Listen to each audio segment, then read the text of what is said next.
Olá, meus irmãos, como passaram a semana? Tudo bem? Semana passada nós estudamos a respeito da oração de Jesus. Jesus ensina a oração de uma forma muito esplêndida, como orar. E hoje nós vamos falar uma coisa muito interessante. Jesus ele usa de uma estratégia chamada parábola. Então a parábola é uma história que ele começa a utilizar como um instrumento que dentro dessa história tem um ensinamento, né? E é muito legal que chegou um momento que as pessoas começavam a se aproximar de Jesus para ouvir o que ele tinha que falar, e tinha pessoas que estavam se aproximando também para o incriminar, né? Porque Jesus perturbava muita gente com seus ensinamentos, com a sua palavra, e a gente percebe muito bem isso. Então, como nós estamos falando do Evangelho, eu quero que você abra sua Bíblia em Lucas capítulo 15, e teve 3 tipos de grupos de pessoas que se aproximaram de Jesus para ouvi-lo, né? Abra sua Bíblia em Lucas capítulo 15 e vamos ver a partir do versículo 1. Diz assim, em Lucas capítulo 15, versículo 1: Aproximando-se de Jesus, todos os publicanos e pecadores para o ouvir, e murmuravam os fariseus e os escribas, dizendo: Este recebe pecadores e come com eles. Então veja, nós temos aí algumas categorias, né? Nós temos fariseus, publicanos e os pecadores e os escribas. Bom, nós sabemos que os fariseus eram os religiosos da época, né? Então os fariseus eles eram os guardadores da lei, né? Os religiosos da época. Eram os sacerdotes, tinha lá os escribas. Os escribas eram os que faziam as fotocópias, né? Hoje nós usamos máquinas de xerox, usamos computadores, usamos equipamentos de gráfica. Não tinha isso na época, então tinha que ter pessoas que escreviam, né? As cópias. Eram os escribas, eles conheciam a lei, porque eles tinham acesso aos pergaminhos. Já os publicanos eram os que cobravam impostos, né? Então, eles estavam sob o Império Romano, e os publicanos, eles eram os que cobravam os impostos para mandar para Roma, né? Então, eles não eram bem vistos também não. E também tinha os pecadores. Então, fariseus e escribas, nós podemos colocar numa classe religiosa. Os publicanos eram os cobradores de impostos, odiados, né, por todos. E os pecadores é a turma do geral, que não era nenhum nem outro, né? Eram as pessoas que viviam o seu dia a dia e o seu cotidiano. E Jesus ele vai de uma forma muito inteligente criar história. Ele vai contar uma história e ele vai trazer uma mensagem com ensinamento para essas categorias de pessoas, e você vai ver que tem um fundamento muito inteligente, muito bacana a respeito dessas histórias e seus ensinamentos. Então ele começa a falar da parábola da ovelha perdida. Então olha só o que diz o versículo 3, vamos ao texto. Então lhes propôs Jesus esta parábola: Qual dentre vós é o homem que, possuindo 100 ovelhas, e perdendo uma delas, não deixa no deserto as 99 e vai em busca da que se perdeu até encontrá-la?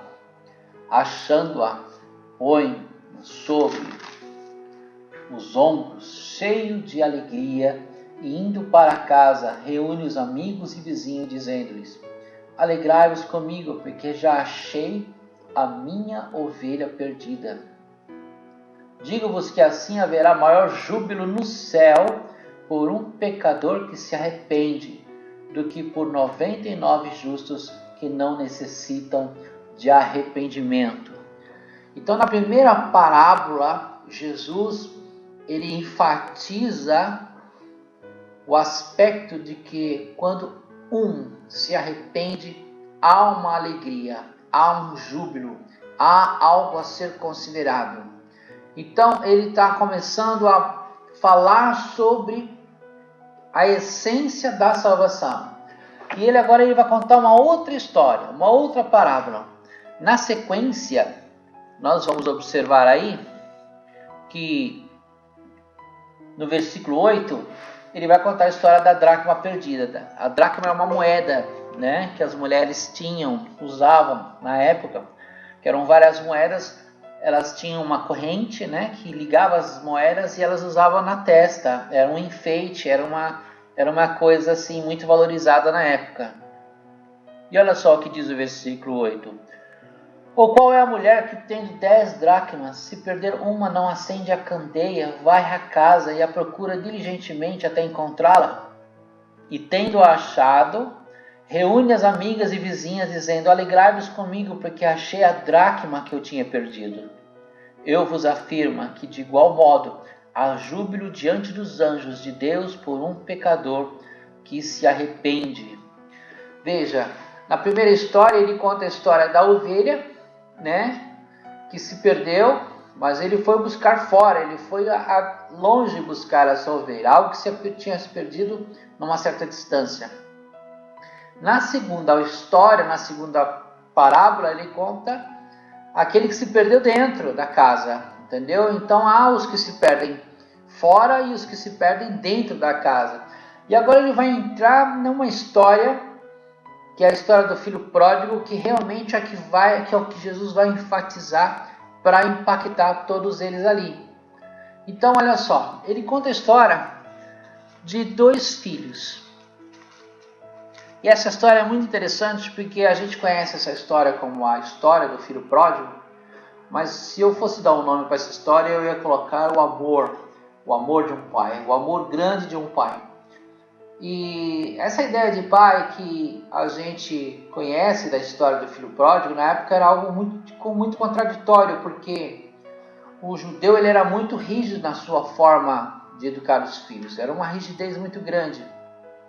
E a ideia que eles tinham de Deus era um Deus muito justo, muito vingativo, era o Deus de pragas, era o Deus de flagelos. Eles não conheciam o lado bom de Deus. E Jesus, como filho, ele vai revelar o lado bom de Deus. Então, eles não estavam acostumados com esse tipo de palavra, né? De que Deus é bom, que Deus é um Deus maravilhoso, é um Deus perdoador. Não. Eles conheciam o Deus vingativo, né? O Deus que descia realmente e consumia. E a parábola do filho pródigo, Jesus vai trazer essa revelação para eles, para todos, para nós também, né? De um Deus bom, um Deus maravilhoso. E olha só, versículo 11. Continuou: certo homem tinha 2 filhos. O mais moço deles disse ao pai: pai, dá-me a parte dos bens que me cabe. E ele lhes repartiu os haveres. Veja, o filho mais novo chegou para o pai e disse assim: pai, é o seguinte, eu não estou a fim de esperar o senhor pagar minha herança só quando morrer, não. Eu queria a minha herança e eu quero agora. E o pai, o que ele fez? Ele disse: tudo bem. E ele dá a herança para o mais novo e também dá a herança para o mais velho. Percebe que, ele lhes repartiu os haveres. Os 2 receberam a herança. Então a herança não foi só para o mais moço, o mais velho também recebeu. Continuando. Passado não muitos dias, o filho mais moço, ajuntando tudo que era seu, partiu para uma terra distante e lá dissipou todos os seus bens, vivendo dissolutamente. Ou seja, ele foi para um lugar longe e ele começou a gastar todo o seu dinheiro, toda a sua herança de forma irresponsável. Agora, só um parênteses. Lembre-se que quem está assistindo a história são pecadores, são os cobradores de impostos, né, os publicanos, e os religiosos. Os religiosos, ao ouvir essa história, ficaram indignados. Nossa, mas que filho malvado, que filho irresponsável. Se fosse o meu filho, esse aí ia receber uma bela de um corretivo. Que absurdo, pediu a herança do pai ainda vivo. Então, para os conceitos judaicos, para os costumes judaicos, essa história que Jesus está contando, essa parábola, era algo realmente perturbador. E isso tem todo um pano de fundo de ensinamento que Jesus vai colocar essas pessoas tudo no mesmo lugar. E a palavra desafiadora dessa parábola vai realmente revelar o grande propósito da salvação de Deus. E é muito inteligente a forma como Jesus trabalha nisso. É muito interessante como tudo isso acontece. Então, continuando o texto, o jovem, do texto, no versículo 14, diz assim: depois de ter consumido tudo, sobreveio àquele país uma grande fome e ele começou a passar necessidade. É óbvio, acabou o dinheiro, veio a fome, então complicou tudo, o rapaz começou a passar necessidade. Então ele foi e se agregou a um dos cidadãos daquela terra, e este o mandou para os seus campos para guardar porcos. Então ele foi trabalhar, cuidando de porcos em troca de abrigo, Então ele ficou ali cuidando dos porcos. Mas ele não tinha muito recurso, Ele não tinha dinheiro. Então ele começou a olhar a situação dos porcos. Ele começou a passar fome. Olha o que diz o versículo 16. Ali desejava ele fartar-se das alfarrobas que os porcos comiam, mas ninguém lhe dava nada. Então, olha, se nós formos olhar os religiosos, escutando essa história, eles deviam estar pensando assim, bem feito, Comer a comida do porco, bem feito, tem que passar por isso mesmo. Filho ingrato, filho desobediente, filho avarento. Olha, estou gostando dessa história realmente. Então, essa história está sendo muito boa, essa história que Jesus está contando, porque está mostrando um lado corretivo. Então, eles estavam ouvindo isso. E o mais interessante é que mais para frente ou você vai se apaixonar por Jesus ou você vai querer matar Jesus, porque todo esse quadro vai mudar. E o interessante dessa história é que porco, para o judeu, é algo imundo. Se tem uma coisa repugnante para judeu, é o tal do coitado do porco. Então, quando o jovem está nessa situação miserável, no meio de porco, ainda passando fome, aí realmente você vê que é um corretivo terrível que aconteceu com ele, um destino terrível. E Jesus, de uma forma muito estratégica, muito inteligente, ele começa a trabalhar nesse cenário, nessa história, e ele vai trazer uma mensagem muito impactante para todas essas pessoas que estão ouvindo. Versículo 17. Chega uma hora que esse rapaz, ele começa a pensar, e ele cai em si. Falou, então caindo em si, disse: quantos trabalhadores de meu pai têm pão com fartura e eu aqui morro de fome? Olha, o versículo 17, ele revela um lado muito interessante.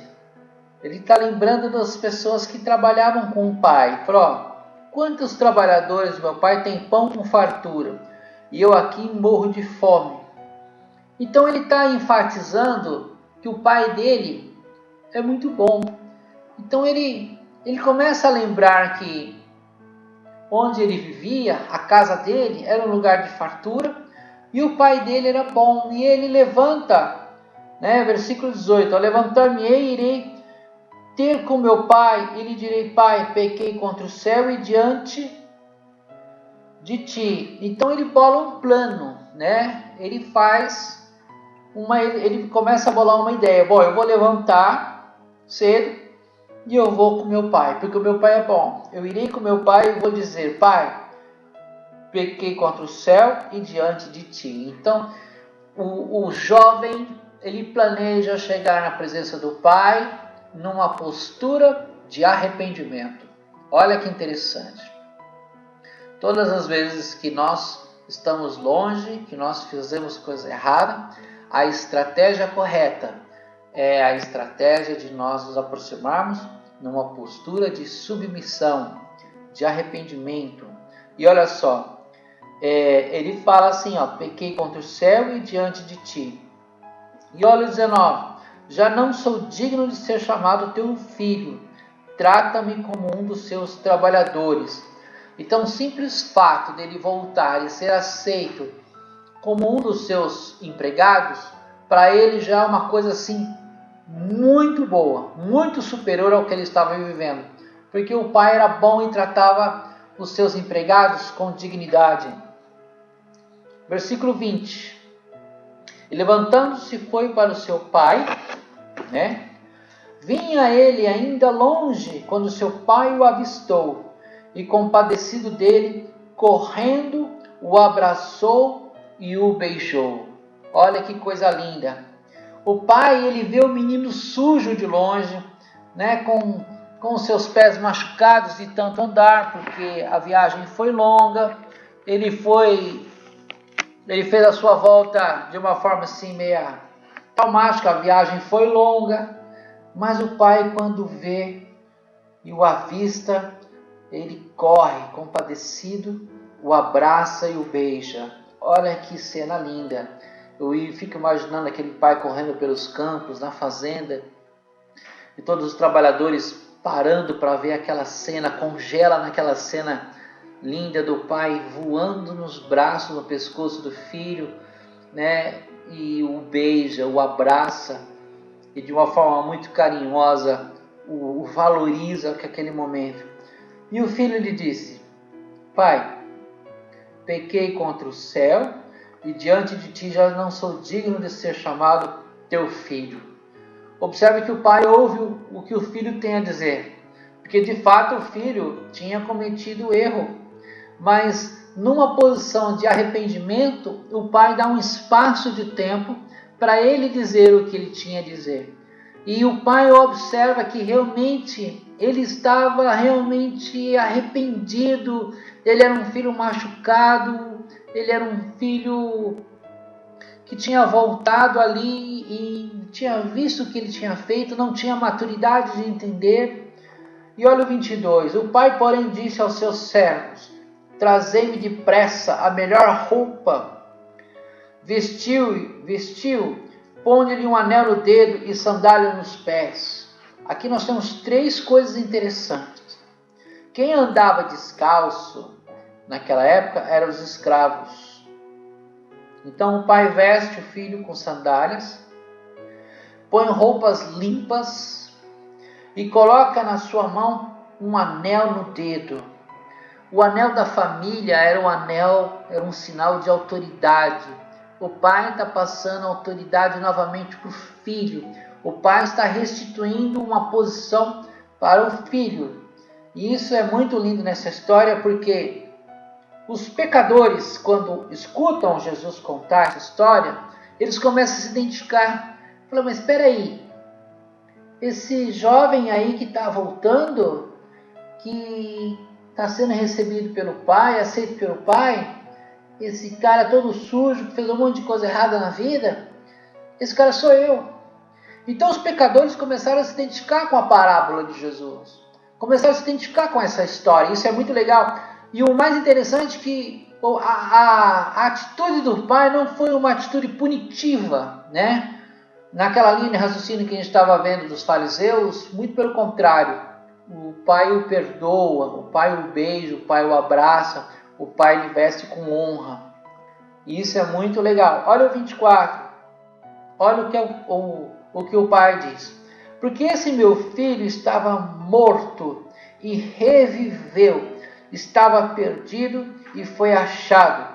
E começaram a regozijar-se. Eles ficaram alegres pelo retorno do filho.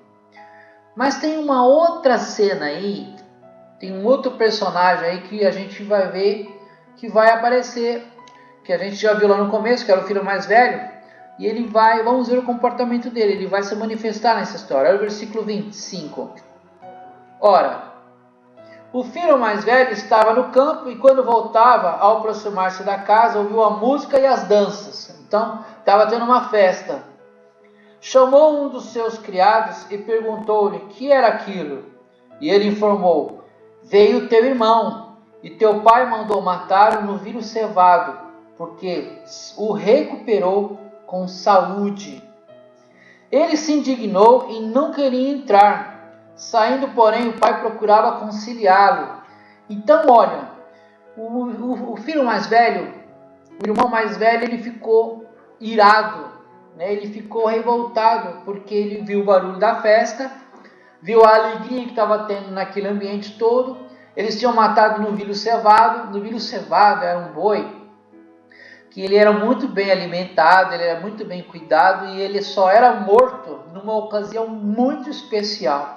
E o pai tinha mandado matar o novilho cevado. Esse novilho cevado, ele estava lá na festa, lá, né? Os caras estavam fazendo o churrasco dele, estava tendo as danças, estava tendo o barulho todo, e isso perturbou a mente do mais velho. Olha o versículo 29, a postura errada do mais velho. Mas ele respondeu ao seu pai: há tantos anos que te sirvo, sem jamais transgredir uma ordem tua, e nunca me destes um cabrito sequer para alegrar-me com os meus amigos. Vindo, porém, esse teu filho, olha que forte, hein? Ele nem está ele nem está se referindo ao irmão. Ele poderia estar falando, mas vindo o meu irmão, não. Esse aí é teu filho, ele não considera ele como irmão, que desperdiçou os teus bens com meretrizes, tu mandaste matar para ele um novilho cevado. Então lhe respondeu o pai: meu filho, tu sempre estás comigo, tudo que é meu é teu. Entretanto, era preciso que nos regozijássemos e nos alegrássemos, porque esse teu irmão, ele é teu irmão, hein? Estava morto e reviveu, estava perdido e foi achado. Que palavra linda, né? Então observamos que Jesus realmente ele está enfatizando o sentido do perdão. E o irmão mais velho, que é o irmão que ficou com o pai durante todo esse tempo, na verdade, ele não entendeu o que aconteceu. Então o que Jesus está falando? Falou, você às vezes está na sua religiosidade, dentro da casa do pai, mas de fato você não está entendendo o propósito. Então essa mensagem ele bateu nos religiosos. Ele bateu nos religiosos que achavam que estavam garantidos pelo fato de serem os guardiões da lei, pelo fato de serem aqueles que estudavam o Torá, né? As leis judaicas. Então, Jesus está falando, vocês não aceitam os pecadores, vocês não aceitam os que chegam arrependidos, vocês não entendem. E é muito legal que Jesus ele mostra um lado de que os pecadores podem vir, eles são vistos com um olhar paterno, né? Com um olhar de amor. E é muito interessante falar, olha, tem festa no céu quando um pecador se arrepende. Festa porque estava perdido e foi achado. Festa porque está morto e reviveu. Então Jesus traz essa mensagem e ele bate de frente com todo aquele paradigma religioso, né? Aquelas acusações, isso aí come e bebe com pecadores. Na verdade, Jesus, ele sempre teve muita paciência, muito amor, muito carinho com os pecadores. Jesus, ele sempre esteve no meio dos pecadores, porque ele é quem sinaliza a direção, ele que sinaliza o caminho bom, é ele que traz de volta, né, a um lugar de honra aquele que estava perdido, sujo, totalmente desorientado. Então, com braços de amor, com um abraço de um pai, né, ele traz essa imagem muito legal de Deus, de um pai bom, um pai maravilhoso, um pai que nos coloca em lugar de honra, um pai que nos lava, que nos limpa, um pai que se alegra quando estamos com ele. É muito interessante que Jesus, de uma forma muito inteligente, ele trabalha nessas questões de parábola. E nós vamos ver como o Senhor Jesus ele trabalha quebrando esses paradigmas todos, né? Todas essas coisas enrijecidas, né? Ele nos chama para andar no caminho vivo e verdadeiro. Que essa mensagem ela possa estar na sua mente de entender que Deus é um Deus bom. O que Jesus está fazendo também naquele momento é revelar um lado do Pai que eles não conheciam, o lado do Pai amoroso, né? E que nós possamos ser pacientes, tolerantes com os que às vezes erram, com os que fraquejam, com os que tropeçam, que nós possamos nos alegrar quando há salvação, que nós possamos valorizar quando um salvo também, uma salvação acontece, porque o céu se alegra, né? Nós fazemos parte de um reino, então nós temos de uma forma muito comum, de uma forma bem similar ao que os anjos se manifestam, o que o Pai se alegra, que todos se alegram quando realmente há um arrependimento. Temos que trabalhar nisso, focar nisso e nos alegrar quando realmente aquele que estava morto torna a ter vida novamente. O que estava perdido volta a ser achado. Se você conhece uma pessoa que está afastada do Evangelho, lembre-se dessa história, né? Deus valoriza esse resgate. Deus valoriza quando eles voltam, né? Porque uma coisa é muito interessante a gente perceber é que estava morto, né? E reviveu. Então, para trazer vida, para que haja realmente algo a ser visto como algo que morre e nasce novamente, é necessário o arrependimento desse encontro com Deus, que um dia aconteceu conosco, um dia aconteceu com cada um que se converte. Eu gostaria muito que vocês escrevessem alguma coisa nos comentários.